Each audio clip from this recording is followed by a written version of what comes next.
prima strofă, o inimă.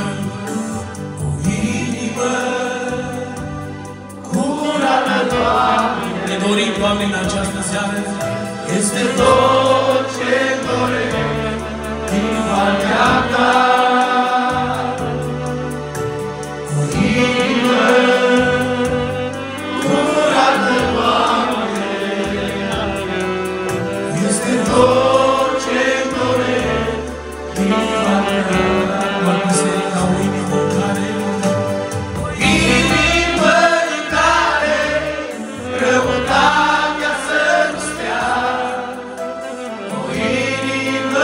care să lovește oastea. O inimă deschisă pentru Tine, Domnule, să-ți înalțe o salare pentru Tine cel mai mare Dumnezeu. La biserica, o inimă în care, o inimă în care răutatea să nu stea. O inimă în care să lovește oastea. O inimă deschisă pentru Tine, Domnule, să-ți înalțe o salare pentru Tine cel mai mare Dumnezeu.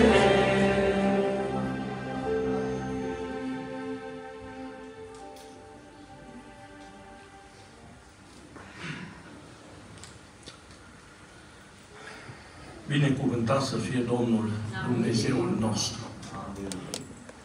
Vă invit cu un deosebit respect, dacă binevoiți, să ascultăm cuvântul Domnului citit, pe care Domnul mi l-a pus pe inimă pentru seara aceasta, având în vedere lucrarea în mijlocul nostru, pe care noi o numim o sărbătoare, Cina Domnului. Cuvântul Domnului din 2 Samuel, Cartea Domnului, capitolul 9, de la versetul 1. Vom citi cuvântul Domnului cu atenție. A 2 Samuel, capitolul 9, pentru cei care vă doriți să urmăriți cuvântul Domnului, de la versetul 1 în jos. Citim cu atenție cuvântul Domnului. David și Mefiboset.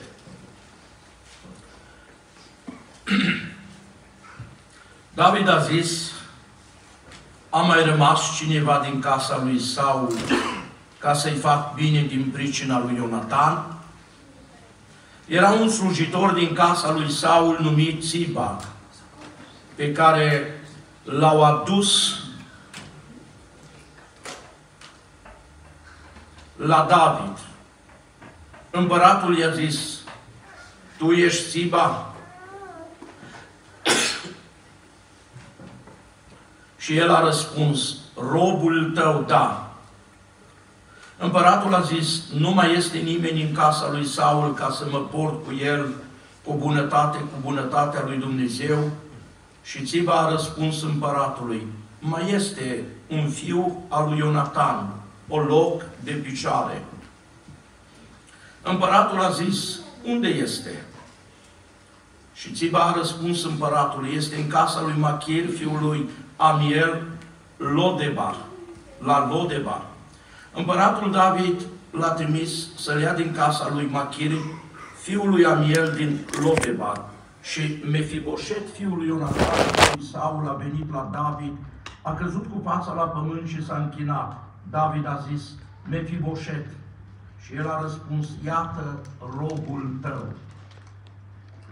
David a zis: nu te teme, căci vreau să-ți fac bine din pricina tatălui tău Ionatan. Îți voi da înapoi toate pământurile tatălui tău Saul și vei mânca totdeauna la masa mea. El s-a închinat și a zis: cine este robul tău ca să te uiți la un câine mort ca mine? împăratul a chemat pe Țiba, slujbașul lui Saul, și i-a zis: dau fiului stăpânului tău tot ce era al lui Saul și tot ce avea, toată casa lui. Tu să lucrezi pământurile pentru el și tu și fiii tăi și robii tăi și să strângi roadele, ca fiul stăpânului tău să aibă pâine de mâncare și Mefiboset, fiul stăpânului tău, va mânca întotdeauna la masa mea. Și Țiba avea 15 fii și 20 de robi.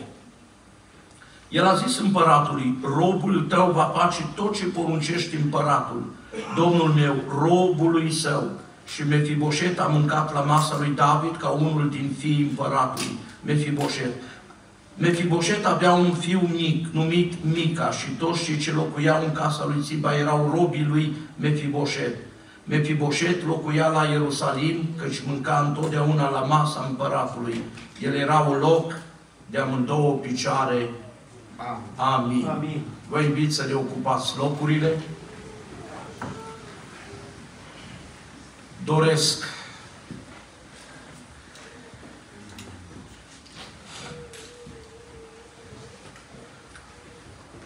ca împreună să ne adunăm puterile și să mai cântăm două versete dintr-o cântare. Între timp, ne pregătim inimile să ascultăm un gând și apoi trecem la partea lucrării care ne stă în față. Amin. Domnul să binecuvinteze pe frați, să pregătească două, trei versete dintr-o cântare cunoscută, să cântăm cu toată biserica.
cruce la Calvar. Sfințește, Doamne, ființa mea, să pot să stau înaintea Ta, să-ți mulțumesc că-și mai răscumpărat. Doar biserica să invite, Doamne, invite, Doamne, ar din cer, să mângâiere, să nu pierd. Primește viața mea în dar, la cruce, la Calvar. Sfințește, Doamne, ființa mea, să pot să stau înaintea Ta, să-ți mulțumesc că-și mai răscumpărat. nu-i nimeni, Iisuse, la Tine. Nimeni, Iisus, ca Tine. Nimeni, Iisus, ca Tine. Prin nopți de durere, să dai mântuire. Nimeni, Iisus, ca Tine. Prin nopți de durere, să dai mântuire. Nimeni, Iisus, ca Tine. Doar biserica să invite, Iisus. Nimeni, Iisus, ca Tine. Nimeni, Iisus, ca Tine. Și șteargă suspinul. Să-și șteargă suspinul,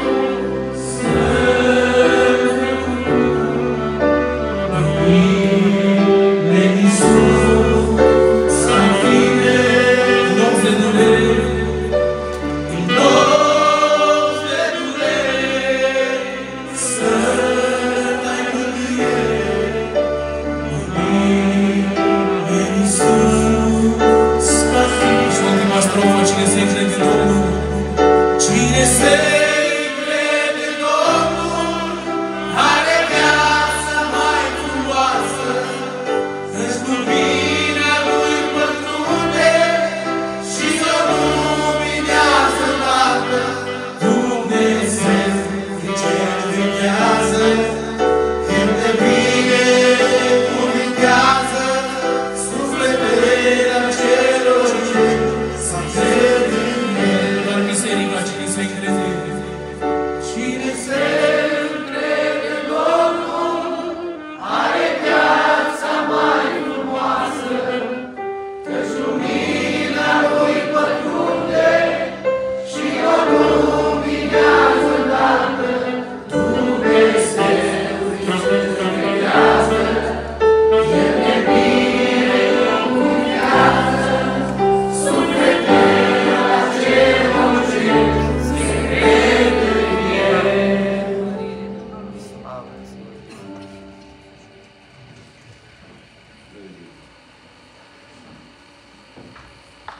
Lăudat să fie Domnul. Amin.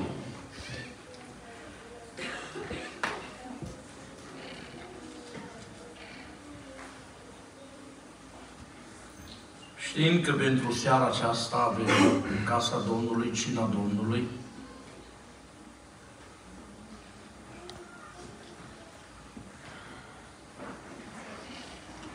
Am fost zilele acestea puțin îngrijorat, dacă pot să spun, de un gând din partea Domnului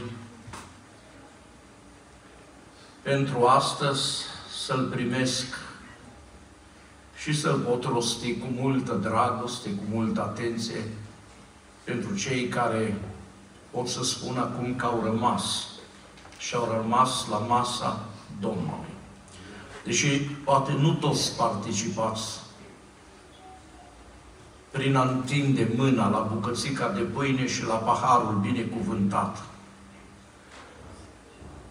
Ați rămas pentru că ați fost atinși de Domnul și pentru că vă doriți în continuare clipe de binecuvântare în locul acesta, pe care nu le întâlniți în altă parte.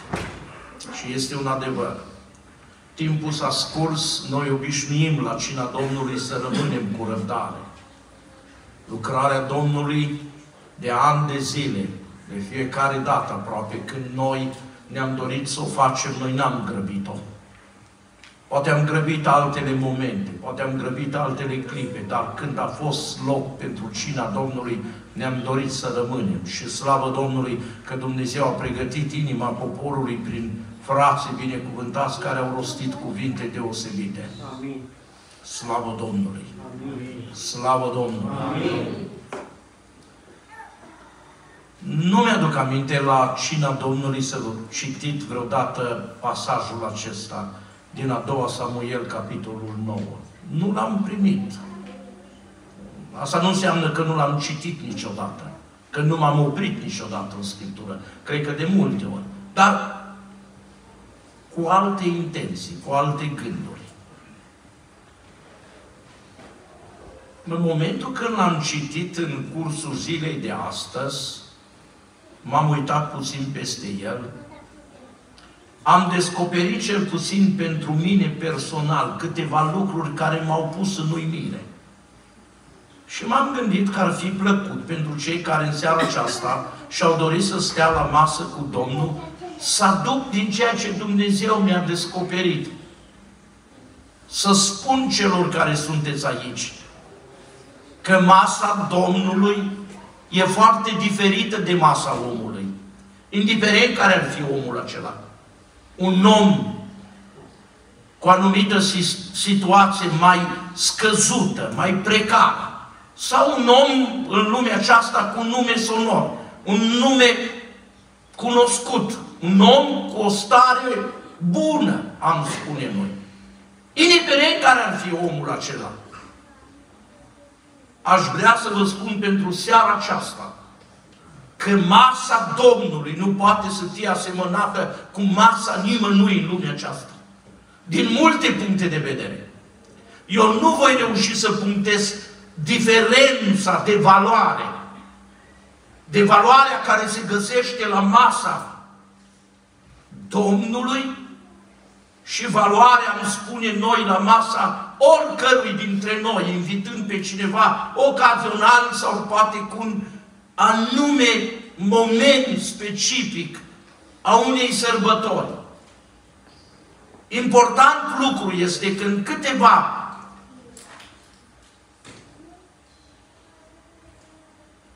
puncte care aș vrea să le subliniez, aș vrea să scot în evidență ce valoare are masa Domnului pentru cei care se pregătesc, pentru cei care își doresc și rămân la masa Domnului. Vă felicit, vă spun înaintea Domnului că ați rămas până la momentul acesta. Și vă rog să fiți foarte atenți. Dacă ar fi să pun un titlu acestui mesaj din seara aceasta, titlul acestui mesaj l-aș pune în felul următor. Nu l-am copiat de niciunde, nu m-am inspirat de niciunde, doar m-am rugat Domnului. Și m-am uitat în cuvântul Domnului. Și am primit acest gând care îl numesc pentru seara aceasta, în dreptul acestui mesaj, îl numesc titlul acestui mesaj, și anume, în fiecare zi, la masă cumpăratul. În fiecare zi, la masă cumpăratul. Uitându-mă peste pasajul acesta, am fost atât de mișcat de unele detalii din el și permiteți-mi să aduc o comparație a realității, a acestei povesti adevărate pe care le-a trăit împăratul David. După ce el are un timp de fugă, de plecare din locul unde Dumnezeu a trimis un proroc, a fost investit ca împărat, uns ca împărat. A venit o vreme care probabil nici el n-a prevăzut-o, în care a trebuit să fugă, deși poate nu merita lucrul acesta. Pentru că cei mai mulți știți că împăratul David merita altceva. A fost un viteaz al Domnului care a fost în fruntea oștirii care era la vremea aceea pe timpul împăratului Saul și cele mai multe biruinți de care se bucura Israelul erau aduse atunci prin împăratul David, tânărul care a venit de la puținele oi sau mai multele oi ai tatălui lui Isai. Și vreau să vă spun că Duhul Domnului era peste el. Amin. Duhul Domnului era peste el. Într-o bună zi, el a trebuit să ia calea pustiei a unui om singur, a unui om străin, fugar, și a ajuns în anumite ipostaze ale vieții. Știți destul de clar, cei mai mulți iubitori ai Sfintei Scripturi, până în faza în care a trebuit să facă pe nebun, a ajuns în stări pe care nu și le-a dorit niciodată. Dar în toate aceste lucruri pe unde el a trecut, Domnul a fost cu el. Lăudați să fie Domnul! Domnul este și cu noi! Și este chiar în locul acesta prezent să stea la masă cu noi. Pentru că și cuvântul Domnului în 1 Corinteni, capitolul 11, cu versetul 26, spune că ori de câte ori, versetul 25, 26 și 27, vă rog să-l puneți. Tot astfel, după cine a luat paharul și a zis, acest pahar este legământul cel nou în sângele meu, să faceți lucrul acesta spre pomenirea mea. Ori de câte ori veți bea din el. Nu e dată o anume dată, o anume zi, o anume lună, un anume timp. Nu e dată. Dacă cineva ar trăi sfințenia la adevărata valoare și în fiecare zi ar frânge pâinea în cercul unor oameni sfinți a lui Dumnezeu, lucrul acesta este o sărbătoare și o biruință de plină. Lăudați să fie Domnul! Acest lucru n-ar fi un păcat. Bine, nu ni s-ar potrivi nouă la marea masă de oameni, pentru că nu avem trăirea aceasta la adevărata valoare. Avem lupte, avem confruntări, provocări ale vieții. Dar spun, ori de câte ori am stat la masă cu Domnul și am avea posibilitatea unei stări de felul acesta de sfințenie, e o mare binecuvântare să stai la masă cu Domnul. E o mare binecuvântare. Un alt verset care doresc să fie citit de noi, Apocalipsa, capitolul 3, versetul 20. Apocalipsa, capitolul 3, versetul 20. Iată, eu stau la ușă și bat. Dacă aude cineva glasul meu și deschide ușa, voi intra la el, voi cina cu el și el cu mine. Lăudat să fie Domnul! Amin. În fiecare zi, tu poți să stai la masă cu împăratul. E primul lucru care îl aduc în atenția poporului prezent din locul acesta. Ce cinste mare a așezat Dumnezeu în dreptul nostru, iubită biserică. Ce cinste, ce har măreț a așezat Dumnezeu în dreptul nostru ca copii ai Lui. În fiecare zi să stăm la masă cu împăratul. Matei, capitolul 6, versetul 6. Haideți să citim și versetul acesta, să putem face o legătură prin a argumenta posibilitatea de a sta la masă cu împăratul în fiecare zi. Matei, capitolul 6, versetul 6. Și tu când te rogi, intră în odăița ta, încuieți ușa și roagă-te Tatălui tău, care este neascuns, și Tatăl tău care vede inascuns îți va răsplăti. E doar un indiciu, e doar un detaliu, e doar numai un lucru subliniat. Cum poți să stai la masă cu împăratul? De fiecare dată, în fiecare zi, când tragi ușa odăiței, a camerei tale și te ascunzi acolo cu Dumnezeu și în Dumnezeu, tu poți să stai la masă cu împăratul. Amin? Amin. Dumnezeu să ne binecuvinteze. Fraților, aș vrea să aduc în atenția dumneavoastră cel puțin 3-4 lucruri, foarte pe scurt. Eu mi-am notat multe lucruri, știind timpul cum și-a făcut cursul, voi căutați să fiu atent, dar asta nu înseamnă că trebuie să fac lucrarea Domnului cu nebăgare de seamă. Știu și sunt de plin încredințat că aceste lucruri primite din partea Domnului, alături de ce Domnul a dăruit prin frații antivorbitori, trebuie să le spun în seara aceasta, pentru că este spre folosul fiecăruia dintre noi de aici. Și ferice, încă o dată spun, că ați rămas în casa Domnului, la masa Domnului. Aș vrea să aduc în atenția dumneavoastră cel puțin 3 lucruri. Dacă nu chiar 4, exemple din Scriptură luate în care să descoperim diferența cât de mare este între masa împăratului, masa lui Dumnezeu și masa noastră, care ne-o putem oferi prin invitații în anumite momente ale vieții unii altora. Și uitați, primul exemplu, Luca, capitolul 7, de la versetul 39. La masa fariseului numit Simon. La masa fariseului numit Simon. Bărbatul acesta, Simon, un fariseu, a avut și el dorința și l-a determinat, doar el știe, dar desprinde din cuvânt ceva. Ce l-a determinat să-l invite pe Domnul la masa lui. Și eu am notat aici un lucru, că la masa omului se poate întâmpla anumite lucruri. 1. Se pot ascunde planuri răutăcioase. Indiferent cât de încărcată ar fi masa, cu ce bucate ar fi așezate pe masa aceasta, când între noi vorbesc. Sau, potrivit exemplului acestuia, când Simon, fariseul, a invitat pe Domnul, cine știe ce încărcată a fost masa acolo și ce pregătit a fost odaia și încăperea în locul acela.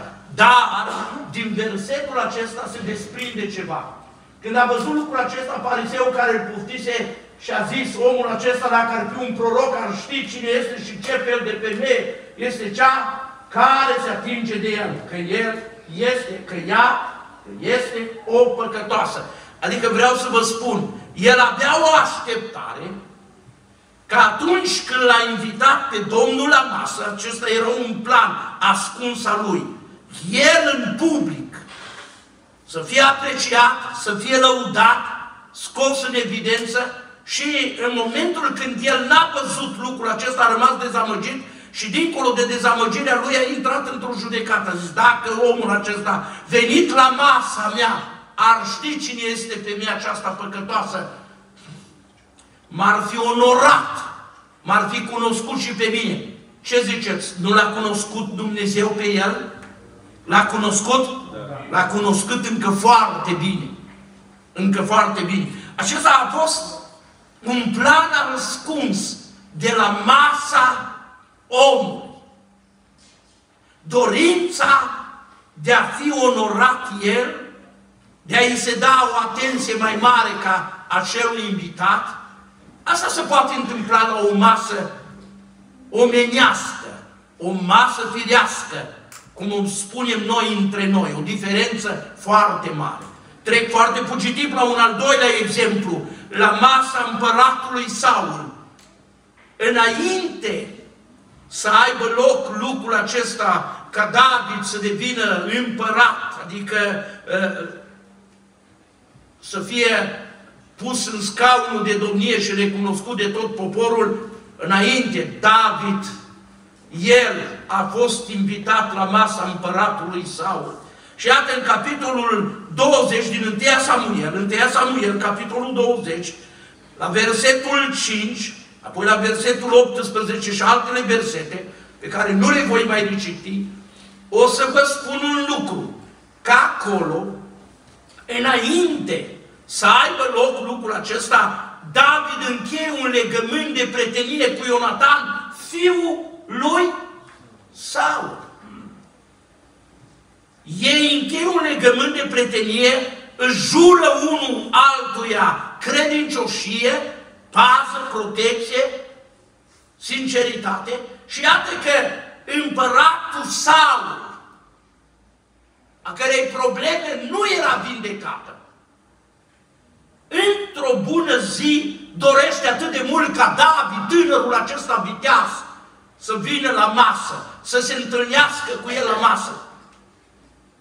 David, știind ce l-așteaptă și pentru că trăia clipele în care simțea fiorii morții și răzbunarea acestui împărat, a spus prietenului său, fratelui lui, de legământ lui Ionatan: fă ceva, salvează-mi viața. Tu ești martor între mine și Domnul, că eu, cu alte cuvinte, nu am nimic cu tata tău. Salvează-mi viața. Ce vreau să spun? La masa împăratului, din nou, un plan ascuns. Un plan ascuns. O răzbunare pregătită datorită unei invidii personale. Dacă vă aduceți aminte, când s-a întors de la marea biruință care a avut-o pe câmpul de bătălie, s-a întors și Saul, s-a întors și David, au ieșit în față o parte din popor, din femeile care cântau cântări și au spus niște cuvinte și din clipa aceea vrășmașul a semănat în inima lui Saul, împăratul, o ură, o invidie. Și de atunci el căuta tot din adinsul să-l omoare pe David. Ce vreau să vă spun? Fiți foarte atenți și la un al doilea exemplu. Diferența cât de mare este de la masa Domnului și masa omului. La masa omului, cât de bogat ar fi, se ascunde planuri răutăcioase. Un plan de răzbunare. Foarte fugitiv trec la un alt exemplu. La masa unui proroc. M-am uitat în cuvântul Domnului în 1 Împărați, capitolul 13. Fraților, permiteți-mi să vă spun, de dragul unor lucruri, atât de mult mi-aș dori să vi le spun, așa cum le-am primit de la Domnul. Dar pentru că timpul, repet, s-a scurs și ne-am bucurat și vrem să încheiem într-un ton bun, voi fi foarte atent, scurt să punctez, să se poată înțelege ceva. Din nou, aici, în pasajul acesta, are loc, pentru cei care cunoașteți cuvântul Domnului, invitația mai întâi a împăratului Ieroboam, care se găsea la altar, să aducă tămâi. Acolo Domnul în Betel a fost trimis să prorocească împotriva altarului. În momentul când a prorocit împotriva altarului, spune că împăratul a întins mâna și a spus: prindeți. În momentul când a întins mâna lui a rămas uscată. Prorocul s-a rugat, mâna a revenit la loc și împăratul i-a zis: vino în casa mea, vino la masa mea să mănânci, să nu pleci nemâncat. Și prorocul acesta, omul lui Dumnezeu, care a fost trimis la Betel, a spus: Domnul mi-a poruncit să nu merg la masa nimănui și să nu mă întorc pe drumul pe care am plecat, pe care am ajuns la voi. Lucrul acesta a fost, de fapt, o biruință la început.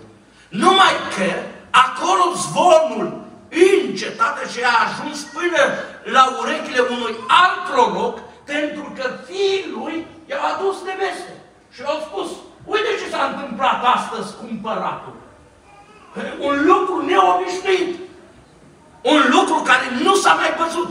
Și a spus: dar unde e prorocul acesta? I-a zis: aduceți măgarul, aduceți tot ce e nevoie, duceți-mă la care, unde, pe care drum a luat-o. Și l-a dus până acolo. L-a întâmpinat pe prorocul Domnului, acest proroc, și a zis: un înger al Domnului mi s-a arătat și mie și mi-a spus să te aduc în casa mea, să stai la masă cu mine. Și omul acesta a spus: eu nu pot să fac lucrul acesta, pentru că Domnul mi-a spus să nu fac lucrul acesta, să nu mănânc la masa nimănui și să nu mă întorc pe același drum. Și prorocul acesta îi spunea: Domnul, printr-un înger, mi-a spus, și acolo este un cuvânt mic: foarte scurt, care spune în mințea. Diferența de la masa Domnului și masa omului, indiferent care ar fi ea, este foarte mare. Din nou vedem aici un plan răutăcios ascuns care se numește înșelăciunea. Eu nu mă voi opri pentru seara aceasta la cele subliniate. Doar întreagăt le-am punctat și vă rog să le rețineți. Pentru că ce-mi doresc în esența cuvântului este să scoatem în evidență și să descoperim fiecare cât de mult valorează căutarea mesei lui Dumnezeu. Și ascultați un lucru. Un alt lucru pe care îl subliniez în atenția dumneavoastră. La masa omului poți să fii chemat periodic. O dată la un anumit timp, o altă dată la un anumit timp, posibil raportat de construcția, să zic, a unei prietenii, care este între două familii sau mai multe familii. Da, lucrul acesta se poate. Dar ascultați, la masa Domnului, tu poți să fii prezent în fiecare zi. La masa Domnului, notați adevărul acesta, poți să fii prezent în fiecare zi. Un alt aspect pe care vreau să-l subliniez în atenția bisericii. La masa omului poți să fii doar când ești chemat, nu oricând. O dată, de 2, de 3, de 10, pentru că suntem limitați toți. Și un alt lucru pe care vreau să-l subliniez, vă rog să fiți atenți. Acest urmaș din casa lui Saul, pentru care împăratul David a luat o hotărâre și a spus totdeauna va mânca la masa mea, avea o neputință trupească, o loc de amândouă picioare. Aduc o comparație, trecând dintr-o parte în alta, în dreptul nostru asemănând întâmplarea aceasta adevărată. Și dacă pot să spun și vă rog să-mi permiteți, Dumnezeu împăratul nostru, Dumnezeu, datorită legământului încheiat cu noi prin persoana Domnului Iisus, își aduce aminte de fiecare dată de noi că noi suntem de preț în ochii Lui. Lăudat să fie Domnul! Și că noi în fiecare zi putem sta la masă cu El. Și un alt lucru pe care vreau să vi-l spun. Dincolo de neputințele noastre, la masa unui om diferența este foarte mare. Pentru că trebuie să fii pregătit din orice punct de vedere. Nimeni nu te invită dacă ai o neputință care e vizibilă și care e așa cum e, mult mai greu. Trebuie să fii o persoană care să-i aduci cinste din multe puncte de vedere. Dar iată ce se întâmplă la masa Domnului. În ciuda neputințelor noastre, care sunt spirituale, Iisus e gata să stea la masă cu noi. Iisus e gata să stea la masă cu noi. Lăudat să fie Domnul! Trec la partea exemplelor care vreau să le închei. Dacă am spus cele 3 exemple negative legate de masa omului, câtă diferență este între masa omului și masa Domnului? Vreau să mă apropii de un ultim exemplu cu care vreau să fac legătură azi, fiind masa Domnului. La masa împăratului David, primul lucru care l-a spus David pentru cel invitat din familia lui Saul ca urmaș, a fost un lucru care l-a promis David. David, versetul 7, vă rog să fie așezat, să-l citească toată biserica. Prima promisiune de la masa Domnului, când Dumnezeu ne invită, sună în felul următor. David a zis, nu te teme, căci vreau să-ți fac bine. David a zis, atunci când a hotărât că acest urmaș din casa lui Saul, primul lucru care l-a spus, a promis să-l pună în siguranță. Nu te teme. În seara aceasta, la masa Domnului, fraților, de multe ori, probabil am trecut din treacă peste cuvântul acesta, dar astăzi sunt îndemnat să spun bisericii că la masă cu Domnul, când cineva își dorește să stea, trebuie să alunge frica, să dea la o parte frica. Primul lucru cu care trebuie să te prezinți dincolo de orice altă stare este să alungi frica, pentru că împăratul acesta nu te-a chemat să te judece la masă. Te-a chemat să-ți facă bine la masă. Să-ți facă bine la masă. În seara aceasta, la masa Domnului, te poți bucura de un mare bine pe care aș vrea să-l punctez în câteva lucruri pe care să le poți să le reții, să-ți fie mai ușor de reținut. Foarte pe scurt punctez aceste lucruri, trec la partea încheiere și apoi ne apropiem de actul cinei Domnului.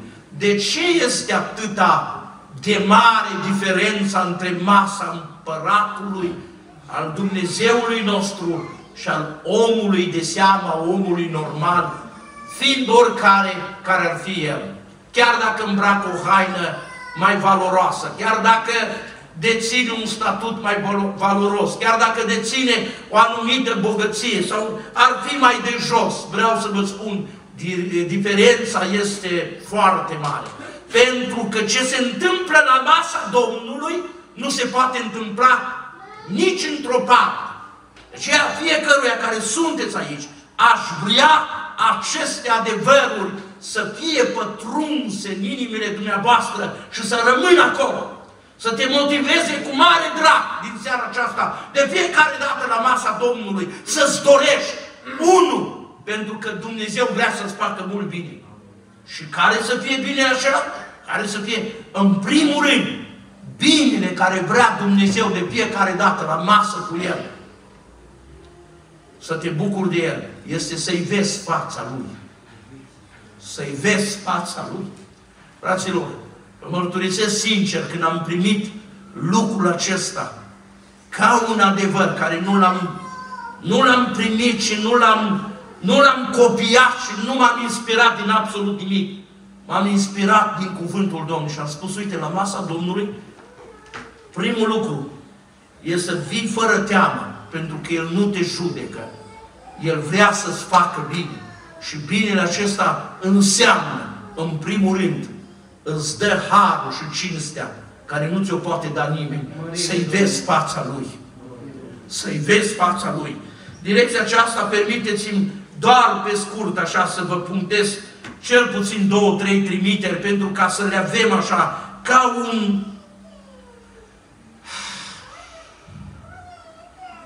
ca o temelie, am spune noi, solidă.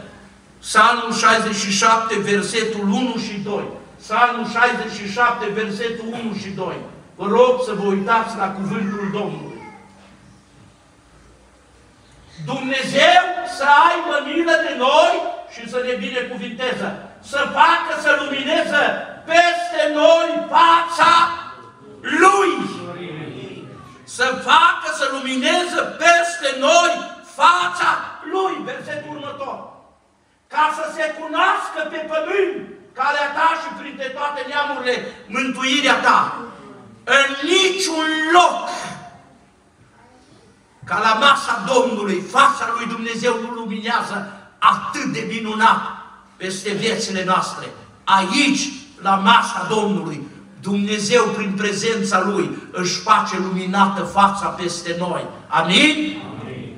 Citim un alt cuvânt, o altă trimitere, Psalmul 27 cu versetul 4.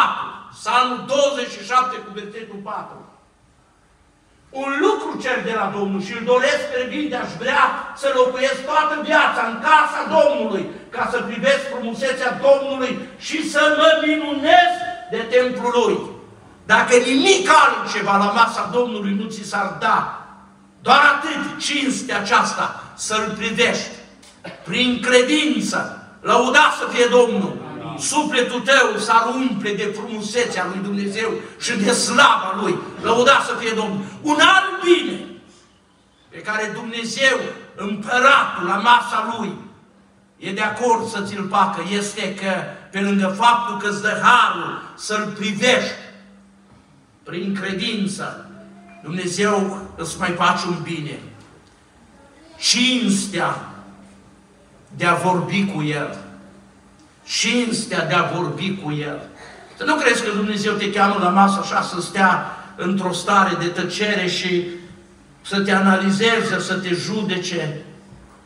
Domnul Iisus la masă cu El este drag să stea de vorbă cu noi.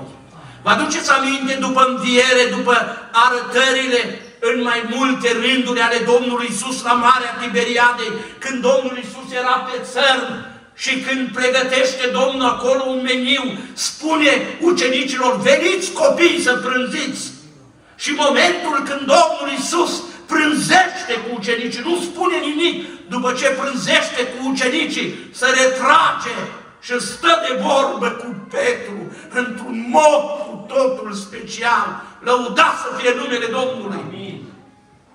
Ai vrea să stea de vorbă în seara aceasta Domnul cu tine la masa Lui?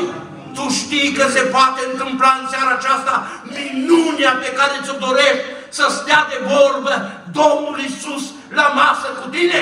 Mărit să fie Domnul!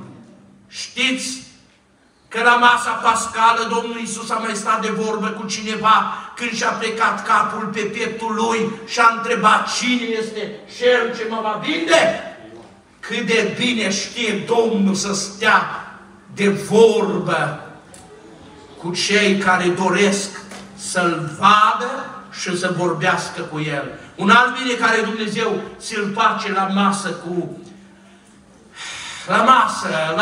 la prezența care tu ai la masă, un alt bine cu care treci la partea de încheiere, este că Domnul Iisus îți dă harul să-L vezi, cinstea aceasta îți dă harul să vorbești cu El și îți mai dă o cinste, un har deosebit, să mănânci cu El la masă.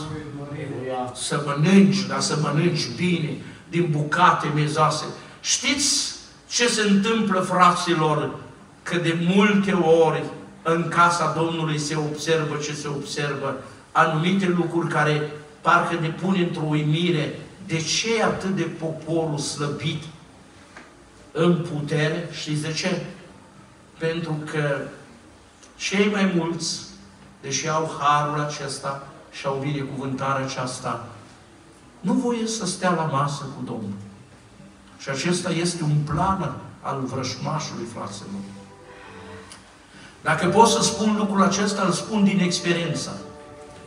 De fiecare dată când eu n-am vegheat să stau la masă cu El, și notați bine ce vreau să vă spun, când vorbesc despre masa Împăratului, eu nu vorbesc doar de cina Domnului. Notați bine. Când vorbesc despre masa Domnului, eu nu vorbesc doar de cina Domnului. Cina Domnului e doar o parte. Când vorbesc despre masa Domnului, eu vorbesc de masa care înseamnă ascunde-te în odăița ta și așează-te prin credință înaintea Domnului și invită-L pe Domnul în fiecare zi să stea la masă cu tine. Amin. Prin rugăciunile care le cânți, prin rugăciunile care le aduci înaintea Domnului în familie, prin cântările care le cânți în familie, prin citirea Scripturii, prin timpul ăla care îl stai acolo înaintea Domnului. Eu vă mărturisesc sincer, eu vă spun povestea vieții mele în multe rânduri și nu-mi permit să spun anumite lucruri pentru că mă înțelegeți greșit. Dar sinceritatea din mine, care nu m-a părăsit și încă nu mă va părăsi niciodată, mă obligă să nu joc în timpul slujirii nicio actorie și când trebuie să spun adevărul, chiar dacă trebuie să-l spun despre mine, să-l spun așa cum este. Știți ce vreau să vă spun din experiență? Când n-am vegheat să stau la masă cu Domnul în fiecare zi, am stat la alte mese. Voi mă ascultați ce vreau să vă spun? Să nu credeți că eu v-am cerut să stați aici de dragul doar să stați. Și vreau să vă spun lucrurile care vă prinde bine. Când eu n-am stat așa cum știu și cum m-a învățat Dumnezeu să stau în fiecare zi la masă cu El, fără să vreau, m-am pus la alte mese. M-am pus la masa vorbirilor de rău, m-am pus la masa judecăților, m-am pus la masa răutății, m-am pus la masa urii, m-am pus la masa multor lucruri care au adus anumite stări în viața mea de care m-am uimit și am spus, eu sunt ăsta? Fraților, ascultați ce vreau să vă spun. Nu neglijați masa împăratului în fiecare zi. Tu poți împăratul în fiecare zi să stai la masă. Amin. Și în momentul când în fiecare zi vei sta la masă, lumina feței lui nu te va părăsi. Aleluia. În momentul când vei sta la masă cu împăratul, vei vorbi cu el. Aduceți aminte? Când Moise a coborât după munte cu cele 2 table scrise de degetul lui Dumnezeu? Știți de ce era însoțit Moise, care a stat 40 de zile de vorbă cu Dumnezeu în prezența lui? Vă aduceți aminte de ce era el însoțit? Cum era fața lui? Strălucea, pentru că a stat de vorbă cu Dumnezeu. Când nu stai de vorbă cu Dumnezeu în fiecare zi, nu te mira de ce ești în starea în care ești. Nu te mira. Și să nu mă mir. Dumnezeu a întins masa pentru fiecare, oricare care ești de aici. În fiecare zi te caută, mă caută Dumnezeu să ne găsească la masă cu El. Și nu ne găsește. Fraților, trec la partea de încheiere și vă invit să vă ridicați.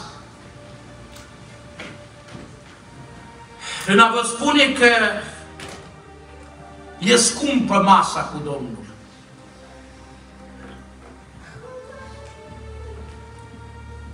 Cândva, în timpul unui imperiu babilonian, pe când se găsea un împărat puternic, am spune noi la vremea aceea, care împrăștea groază în jurul lui, vreau să vă spun, împăratul acesta a dat poruncă, după ce a cucerit Israelul, Ierusalimul, și a adus de acolo din Ierusalim multe lucruri, printre care au adus tineri din neam ales, viță boierească. I-a adus cu un gând anume să-i pună la masa lui, să li se dea în fiecare zi bucatele alese ale împăratului și să fie pregătiți pentru un anumit concurs,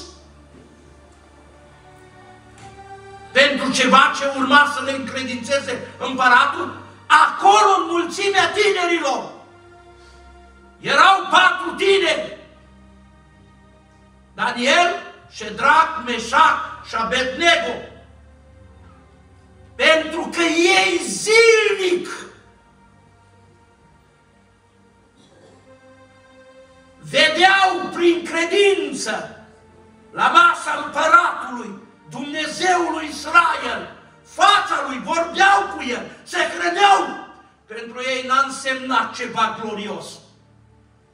Pentru ei n-a însemnat o valoare invitația împăratului Nebucadnețar de a sta la masă și a mânca din bucatele alese ale împăratului. Nu, fraților, n-a însemnat ceva valoros.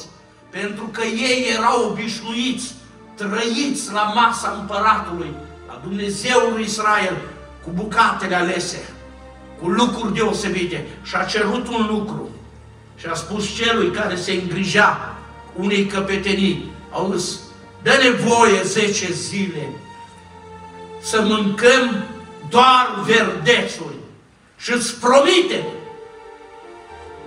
că nu o să facem împăratul de râs și casa împăratului. Noi vom arăta mai bine. Câte lucruri n-aș dori să vi le spun. Și Și mă rog la Dumnezeu, Dumnezeu să vă convingă prin Duhul Sfânt cu puținele cuvinte. Fraților, este adevărul când noi nu stăm la masa împăratului, că fața depune mărturie că noi nu suntem acolo? De multe ori, fraților, de multe ori. Când ne hrănim din altă parte, când pierdem timpul în altă parte și ne hrănim cu altele lucruri, așa de bine se vede fața noastră, așa de bine exprimă lucrul acesta. Dar atunci când în fiecare zi stăm la masa Domnului și ne hrănim, ne rugăm, cântăm, citim cuvântul Domnului și adunăm mierea lui Dumnezeu din cuvântul lui Dumnezeu, fața noastră exprimă celor din jurul nostru atâta pace, atâta încredere, atâta bucurie, atâta liniște și multe altele lucruri. Doresc să pregătim un verset, două, dintr-o cântare. Vreau să citesc un cuvânt și apoi să ne plecăm pe genunchi, să ne rugăm pentru noi, pentru fiecare în parte. Vrem să stăm la masă cu Domnul. Dacă încă n-am cunoscut și n-am știut ce înseamnă diferența, cât de mare este de a sta la masă cu Domnul și pierderea timpului în atâtea lucruri, am încercat să vă spun cu sinceritate din lucrurile care mi s-au întâmplat în ultima perioadă de timp. Am luat parte la lucruri care eu n-aveam ce căuta. Vorbării goale, discuții. Și îmi cer iertare de la Dumnezeu. Să mă ajute Dumnezeu pentru restul vieții care mai eu am de trăit. Să caut calitatea vieții spirituale cu Dumnezeu împreună și nu cu oamenii. La masa oamenilor se întinde curse. La masa oamenilor se împrăște răutate. La masa oamenilor se întâmplă lucruri grele. Vă aduceți aminte?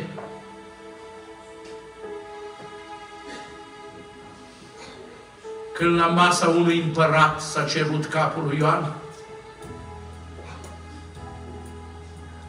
Câte lucruri grele se întâmplă la mesele oamenilor și câte lucruri curate și dumnezeiești și cât bine se întâmplă când stai la masă cu Domnul.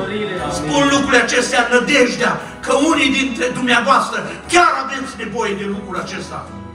Pentru că eu am văzut paguba pe propria mea piele, ce înseamnă să-ți pierzi timpul la mesele altora din punct de vedere spiritual și să nu te găsești la masă cu Domnul.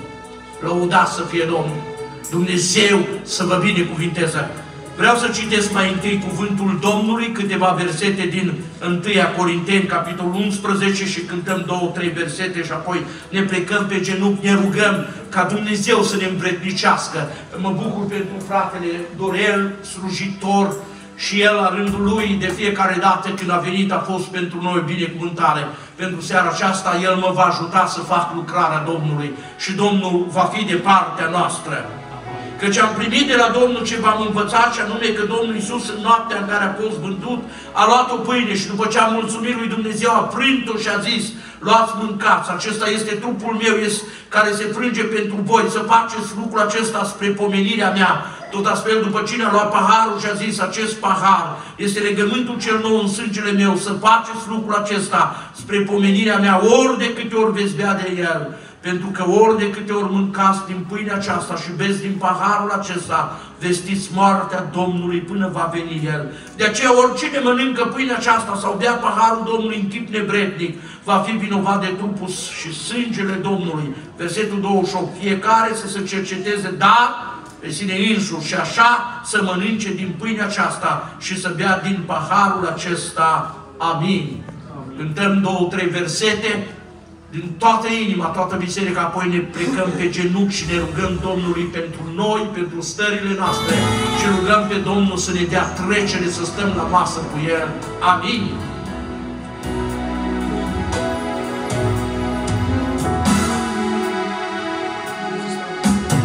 Când nici nu este stat și nici n-avea suflat,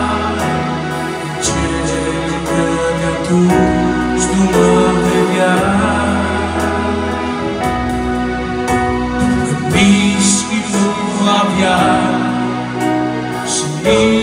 zi sub soare, încarcă sfântă numele schiat. Te laudă,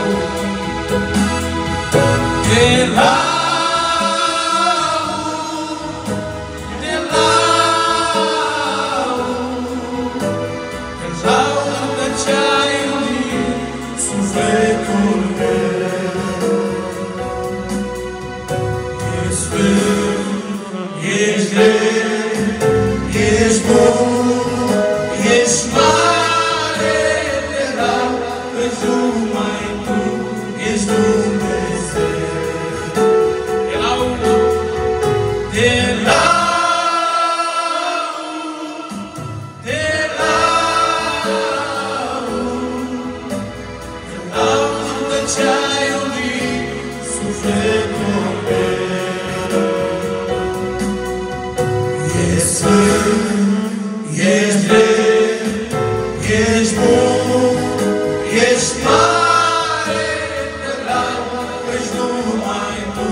Cercetezi ascuns, cercetezi ascuns, acoperi cu îndurare și ești cu mine atunci când mă găsești.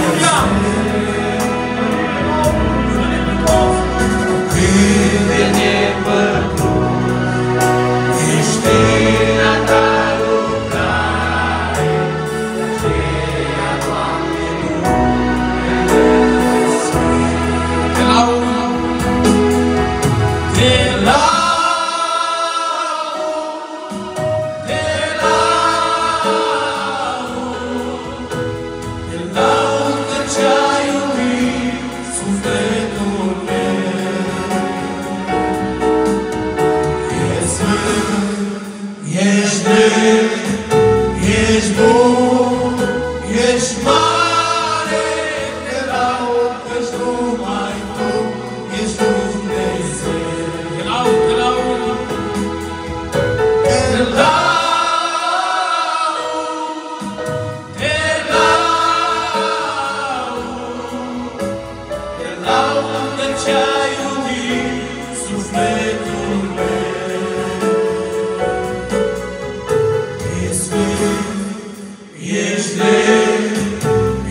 seara aceasta să auziți cuvântul Domnului și am deplină încredere.